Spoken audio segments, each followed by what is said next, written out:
watching you.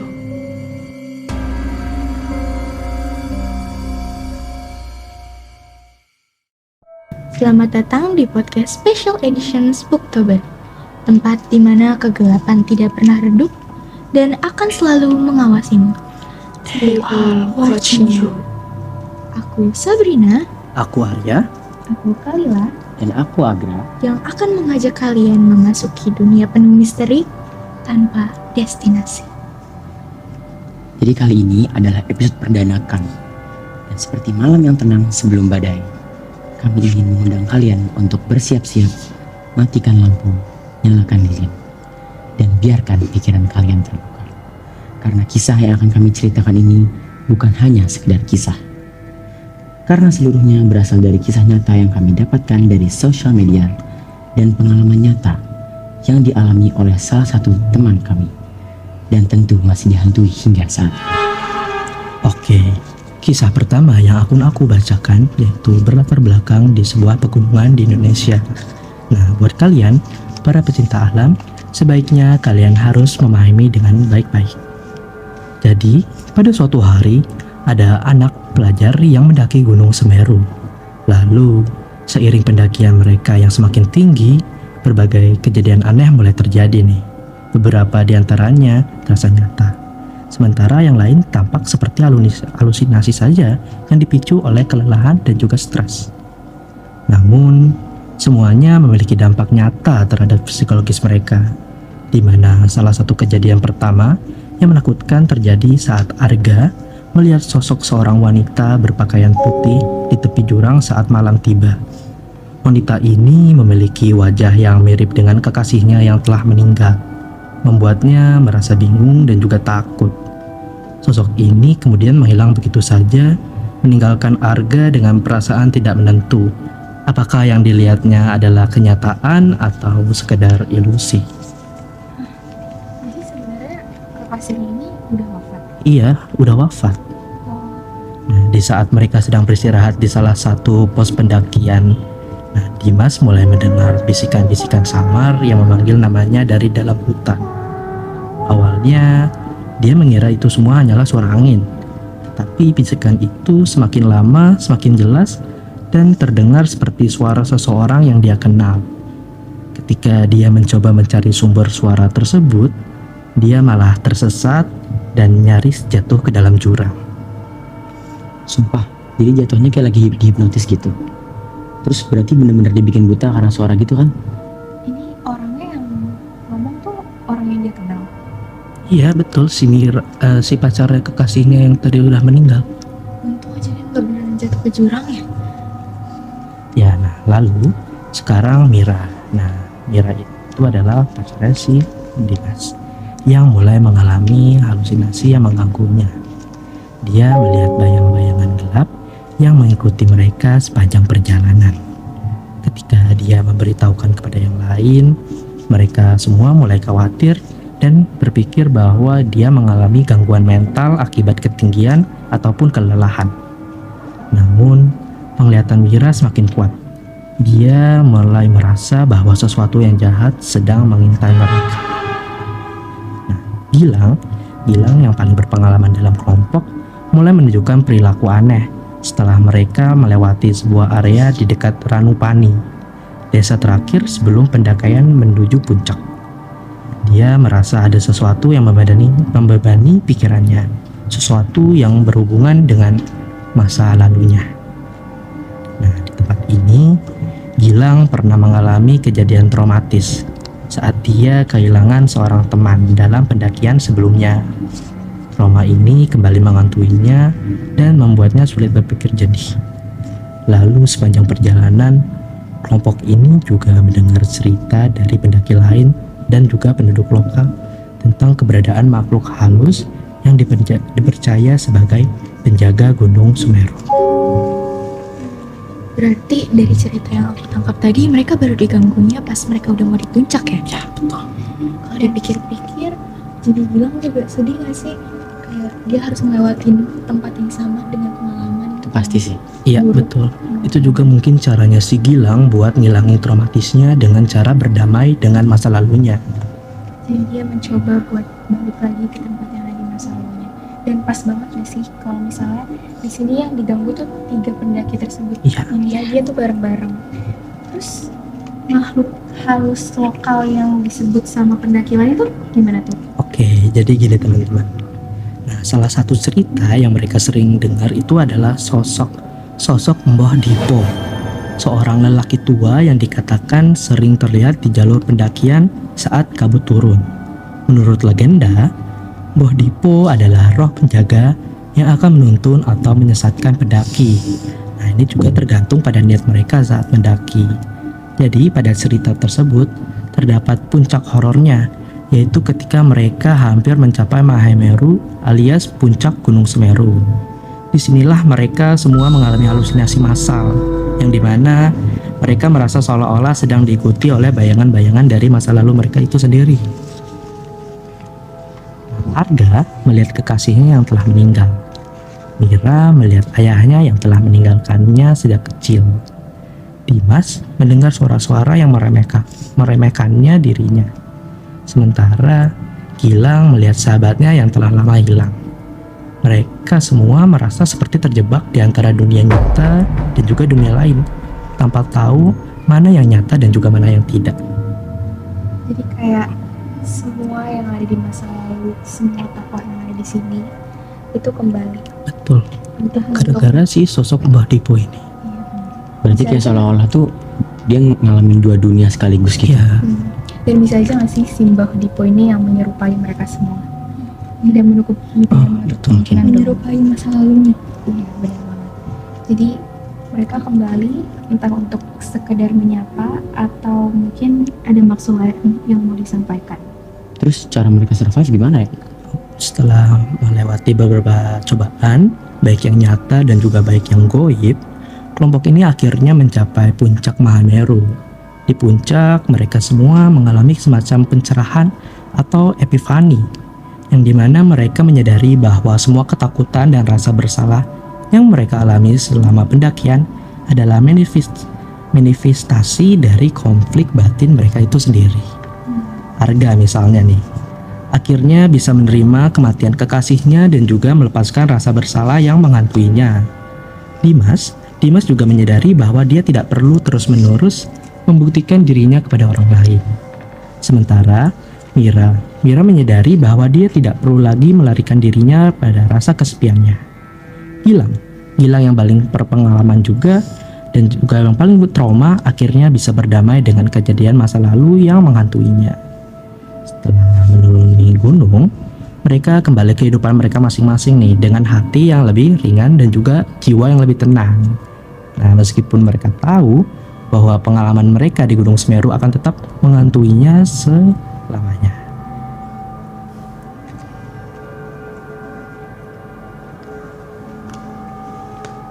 Jadi kayak sebenarnya nggak semua yang mereka alami itu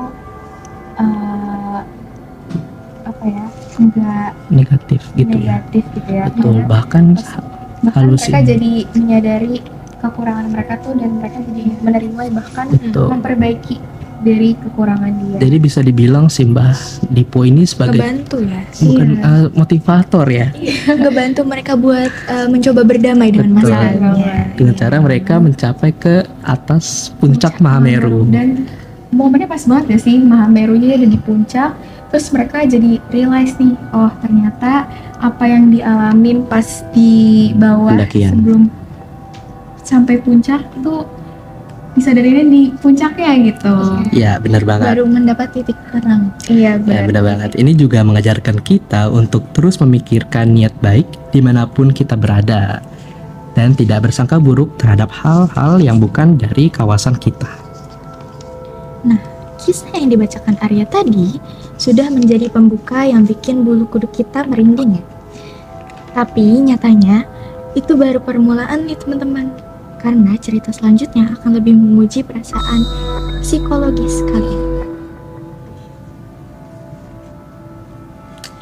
Menurut aku, hati-hati nih ya buat orang yang masih suka begadang, terlebih lagi sampai jam 1 atau jam 2 pagi. Duh, kalau itu sih udah kayak tiap hari sih, Kak. Setiap hari gak sih kita? Sebenarnya itu udah makanan sehari-hari ya. Sehari-hari. Aneh gak sih kalau nggak tidur jam 1 jam 2 tuh? Nah, tapi kita harus dengerin baik-baik nih. Coba kalian pertimbangkan lagi nih, enggak? Karena jam segitu adalah jam-jam yang emang rawan banget akan banyak makhluk halus. Mungkin nggak beraktivitas yang sama dengan kita, yaitu tidur. Jadi di saat waktunya kita tidur, dia malah beraktivitas. Tapi karena kita bangun di jam 1 jam 2, kita sama-sama beraktivitas. Jadi kita sama ya kayak mereka. Iya, energi kita bisa tabrakan sama mereka. Aduh. Bisa aja ketemu dong kalau kayak gitu. Iya kan? Nah, kejadian ini dialami sama satu orang perempuan. Kita sebut saja namanya Tari. Dia lagi nginep di rumah temennya yang namanya Sarah. Mereka menginap karena ada deadline tugas yang harus mereka kerjakan dan selesaikan secepatnya karena harus dikumpulkan besok pagi. Tepat pada jam 1 atau jam 2 pagi, ketika Tari lagi lanjut mengerjakan tugas, Sarah tiba-tiba menyampari Tari. Sarah bilang, "Nanti gue mau matiin lampunya, lu juga matiin laptop, kita pura-pura tidur dulu yuk sampai jam segini." Kenapa pura-pura tidur? Kan dia masih harus ada ngerjain tugas gak sih? Nah, Tari juga menanyakan hal yang sama nih Lil. Kenapa kita harus pura-pura tidur dulu? Tapi Sarah cuma bilang kalau dia bakal jelasin nanti. Yang penting sekarang kita pura-pura tidur dulu. Akhirnya, mereka berdua pura-pura tidur tuh. Mereka masuk ke dalam selimut. Dan di dalam sana Sarah ditanya lagi sama Tari. "Sar, sebenarnya kenapa sih harus kayak gini? Coba lu jelasin dulu deh ke gue." Mau gak mau Sarah akhirnya jelasin. Intinya, Sarah bilang, kayak sudah 5 hari ke belakang, setiap Sarah belum bisa tidur sekitar jam 2 atau jam 1 pagi, dia selalu disamperin sama sosok makhluk halus yang lagi nangis. Demi apa sih? Bayangin deh, coba lu disamperin sosok yang lagi nangis 5 hari berturut-turut.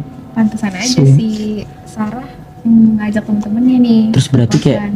selama 5 hari berturut-turut dia disamperin terus sama sosok ini. Iya. Sumpah sosok pertama yang gue pikirin itu, gue kira tuh ibunya bakal marah, ternyata sosok halus. Iya.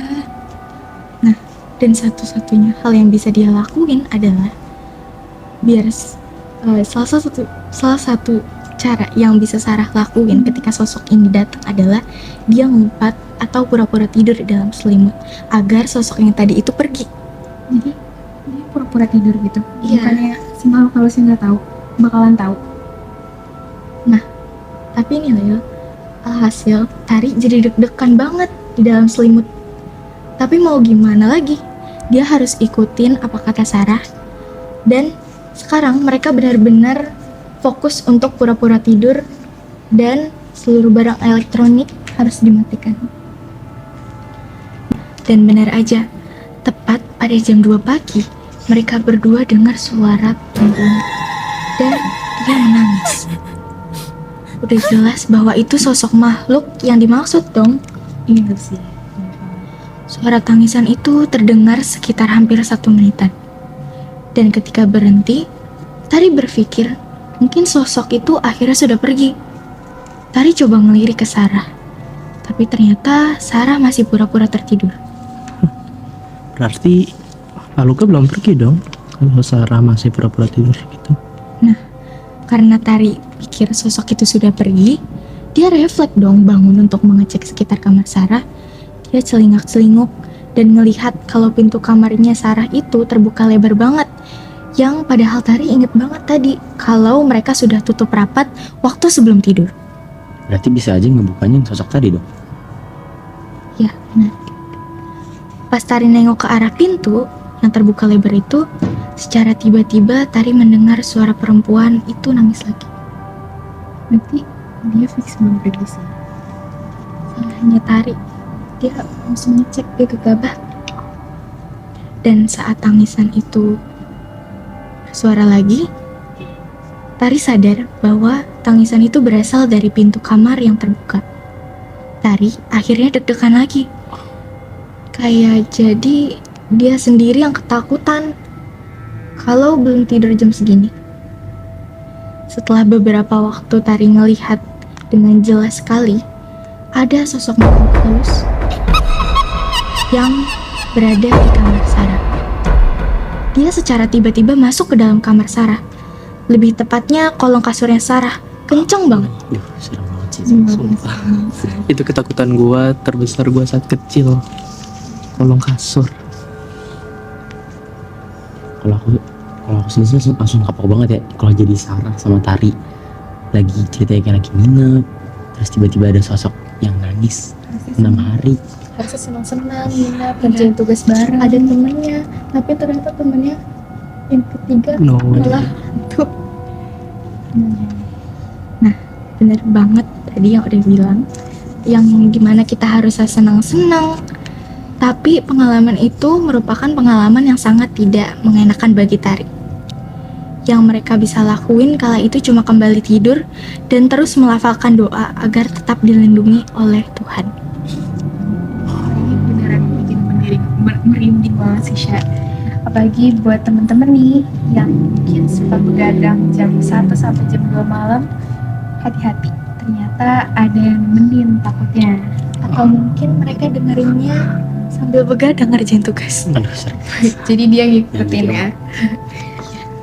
Mungkin bisa jadi pelajaran juga sih buat kita nggak begadang dulu nih buat kedepannya, diefisiensiin lagi. Udah lagi kan kondisi kita juga pelajar ya. Iya. Gak bakal lagi deh begadang-begadang. Tapi ini guys, cerita ini juga mengingatkan kita bahwa kita harus selalu berdoa kapanpun dan dimanapun kita berada, supaya kita akan terus berada di dalam lindungan Tuhan.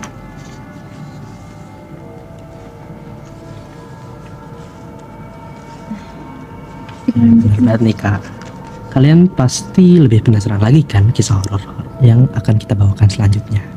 Karena cerita kali ini adalah cerita yang benar-benar teman kita alami, yakni kisah pengalaman horor dari Semantir. Apa tuh? Apa tuh ya? Oke, kali ini kita bakal dengerin cerita dari seorang teman kita. Dan kita sebut saja namanya Lili. Jadi gini ceritanya. Lili tuh pernah bilang, ini cerita tentang pengalaman horor gue sendiri di rumah lama gue di Jakarta Selatan. Rumah ini tuh ada di komplek kecil di Gandaria. Dan kalau orang-orang bilang rumah gue ada rumah tusuk sate, tahu kan? Oh. Kayak rumah yang ada di ujung pertigaan itu. Oh iya ya, yang iya, ngadep iya. langsung ke jalan gitu ya. Letter T gitu ya? Iya. Terus katanya rumah tusuk sate ini memang sering dikaitkan dengan hal-hal mistis. Tusuk sate itu kan banyak yang bilang banyak energi negatif di situ nggak sih? Yang bikin Yes. di sana itu nggak pernah tenang. Mungkin karena lokasinya itu yang terhimpit, Banyak Jadi- orang bilang kayak gitu sih. ya kan? Serem juga sih. Jadi kejadian itu terjadi pas masa-masa pandemi COVID-19 waktu itu. Jadi kata Lili, kami sekeluarga baru pindah ke rumah ini. Awalnya semuanya biasa aja, nggak ada yang aneh. Tapi setelah beberapa bulan mulai terjadi hal-hal yang nggak enak. Kayak salah satu yang paling parah tuh adalah teror pintu.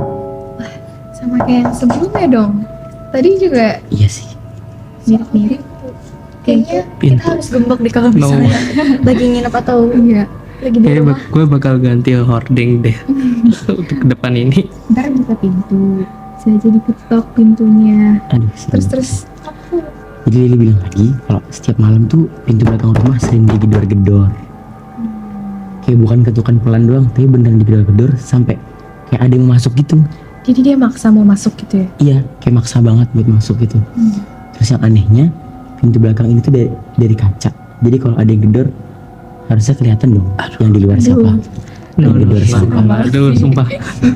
Kebayang nggak kalau misalnya kalian sendiri nih di rumah, tapi tiba-tiba ada yang maksa masuk, gedor-gedor pintu, Terus kacanya bening. Ih, gue Kelihatan. kira itu cuma ada di film-film doang loh. Ternyata Semantris ada yang ngalamin juga ya. Terus tambahan lagi nih. Tapi ternyata kata Lili, nggak ada siapa-siapa. Cuma gagang pintu doang yang gerak-gerak sendiri. Beneran sih serem banget sih. Gak punya pintu salah ternyata. Iya bener.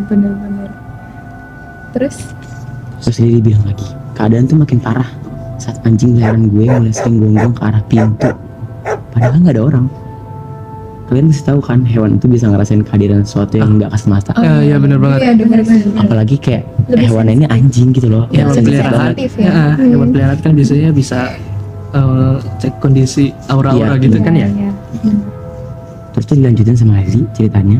Dan bukan cuma pintu doang yang digedor. Kadang tuh ada suara ketukan di jendela belakang. Suara itu bener-bener bikin merinding. Di pintu udah, di jendela Sekarang tapi jendela. apa lagi? Aduh. Terus Hati-hati yang dengerin ya. Bisa aja kalian lagi dengerin terus diketok-ketok. Aduh, jangan gitu dong kak. ada jendela nggak tuh di sebelahnya? Terus tuh kejadian selanjutnya itu gak kalah serem. Jadi ada suara perempuan yang senandung. Kadang nangis, kadang ketawa. Suara ini kedengaran jelas dari kamar yang di sebelah tembok kamar ortunya Lili. Ini bener-bener bikin bulu kuduknya Lili merinding, dia bilang. Jangan gitu dong, sumpah. Aduh jangan gitu dong. Kaget. Sumpah bayangin aja ya, lu lagi tidur sama ortu lu, tiba-tiba dengar suara perempuan dari kamar sebelah. Suara itu kedengaran jelas kayak ada di samping telinga.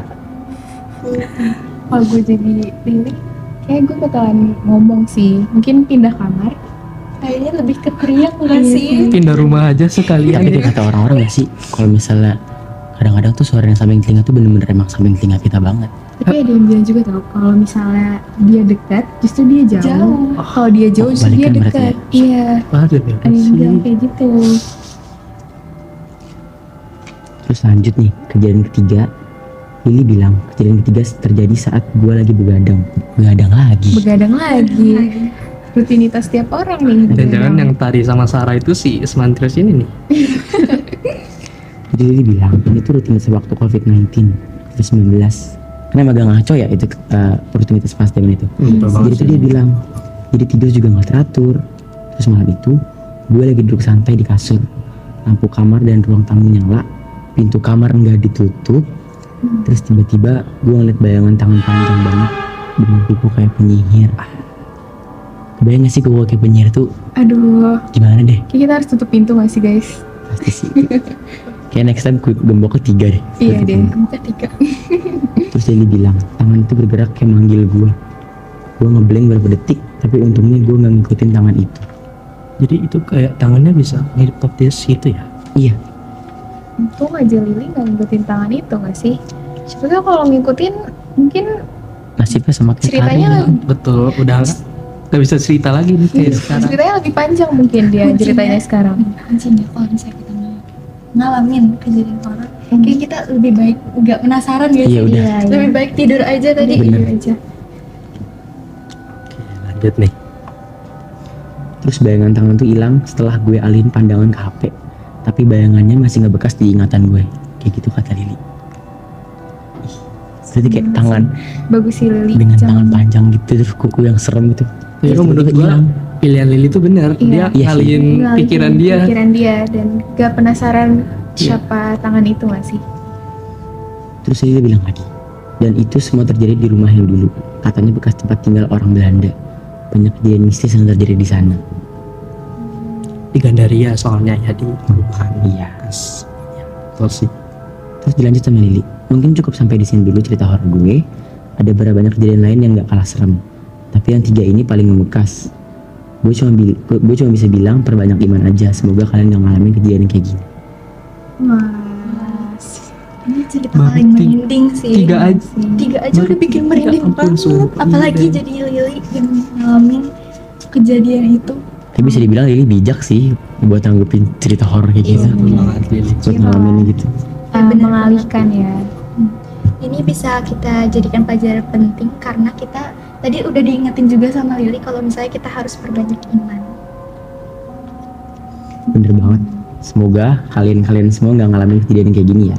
Dan ingat, dimanapun kalian berada, watching you. Nah, setelah cerita yang barusan rasanya suasana makin mencekam. Tapi kita masih belum selesai. Masih ada satu cerita lagi yang bakal bikin kalian merinding. Oke, kita lanjut ya ke cerita selanjutnya. Kalau kalian tadi mikir nih, udah cukup serem kan? Udah serem banget sih tadi 3 cerita tersebut. tunggu sampai kalian cerita yang bakal aku bacain. Meski ada dari pengalaman nyata nih dari teman-teman kita, kali ini kejadiannya itu misterius yang terjadi setelah waktu maghrib. Duh, waktu maghrib. Maghrib itu kan katanya waktu yang penuh dengan energi-energi yang nggak kasat mata nih ya. Nah, cerita ini tuh bakal dibacain oleh Kak Lila, dan siap-siap aja. Ini mungkin akan membuat kalian berpikir 2 kali sebelum kalian keluar saat maghrib. Jadi kayak cerita itu tentang pertemuan aneh di jalan sepi, tentang seorang ibu yang dengerin aja deh. Waduh, Kayak biar Aduh. Oke. belum juga mulai. biar Kita hal aja baca yang ini ya. Jadi, ini dia cerita ketiga yang berjudul Waktu Maghrib. Jadi, waktu itu, aku baru selesai senam dan tiba-tiba teringat kalau belum punya lauk untuk makan malam. Nah, teman-teman, aku ini sang ini ya.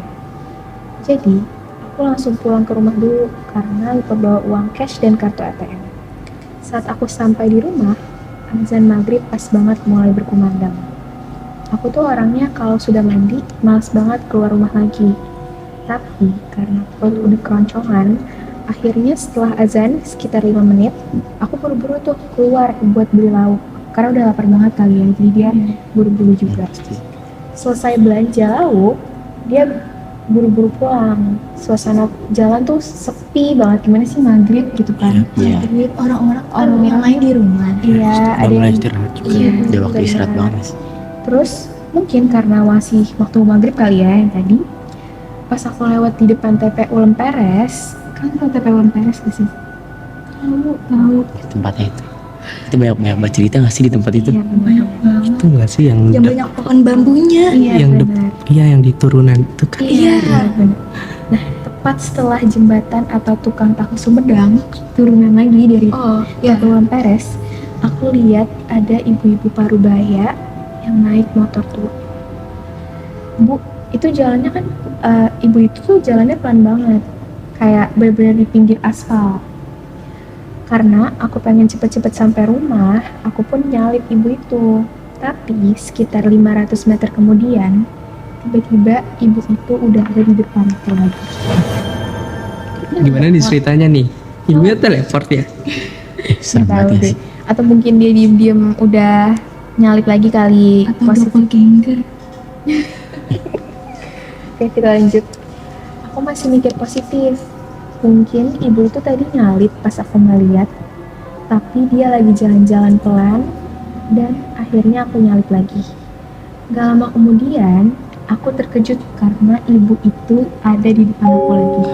Jadi udah 2 kali Udah nih 2 ibu-ibunya kali tiba-tiba di disalip. depan.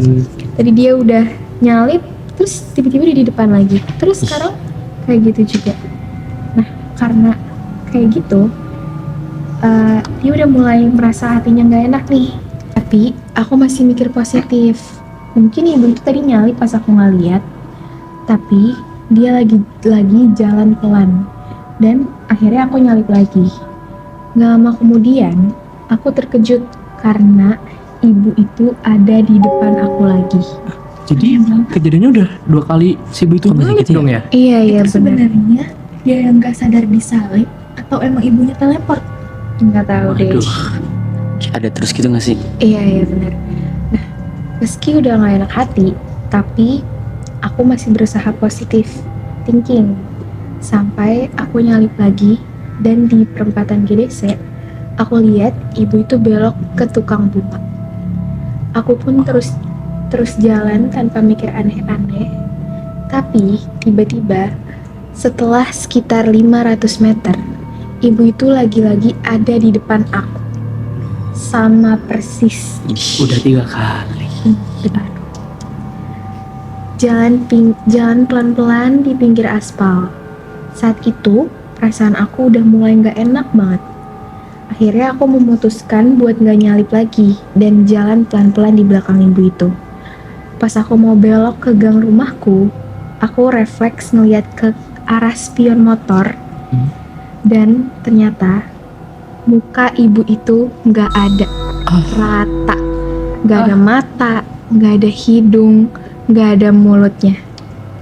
Sumpah, Jadi rata. sumpah gue nggak bisa ngebayangin. Kayak ini gak sih, sempet ada kayak makhluk mitologi gitu di Jepang kayak gini juga. Jadi rata gitu. Ini kejadiannya di Indo, Serem apalagi banget. deket sama sekolah Iya, kita. bener banget nih. Itu yang bikin serem sih. Aku langsung kaget dan buru-buru belok ke gang rumah. Rasanya pengen lari, tapi kan dia naik motor ya. Gak mungkin ditinggal juga. Iya dong. Tapi aku cuma bisa terus maju sambil nahan nafas. Sejak saat itu, aku nggak pernah lagi keluar rumah pas waktu maghrib. Nah, ini ada sedikit pesan nih dari sender kita. Jangan keluar saat maghrib, karena kita nggak pernah tahu siapa tahu atau apa yang akan kita temu di jalan. Pasti bakalan, kalau kita dengar cerita kayak gitu aja, pasti bakal langsung keinget cerita ini sih setiap kali dengar azan Azan maghrib. Apalagi jalan yang tadi diceritain tuh lalu lalang kita nggak sih? Iya. Tempat kita lewatin terus. Kayak pasti bakal kebayang, aduh. Kayak pasti bakal kebayang terus sih kalau misalnya udah waktu maghrib pasti kebayangnya cerita-cerita ini lagi. Gila, aku sih nggak kebayang Kayak ya. gini yang nggak ada nih. Iya nih. Oh. Adanya matanya doang. aja. Gue nggak kebayang sih kalau ada di posisi kamu sih Sandy. Jadi ya ini Jadi pengalaman. kepikiran Iya, buat betul. nggak keluar maghrib lagi nggak sih? Mungkin iya kali ya, kecuali kalau misalnya ada temen yang ngikutin dari belakang, kan aman kalau itu. Pokoknya kalau udah waktu maghrib nih, mending kita di rumah aja, teman-teman. Istirahat. Well, that's it. Itulah pengalaman seram yang dialami sama teman-teman kita dari SMA Negeri 3 Depok yang berhasil bikin kita merinding pada episode kali ini. Kalian udah dengerin kisah-kisah menyeramkan dari pengalaman nyata mereka, dan siapa tahu mungkin ada yang pernah ngalamin hal yang sama.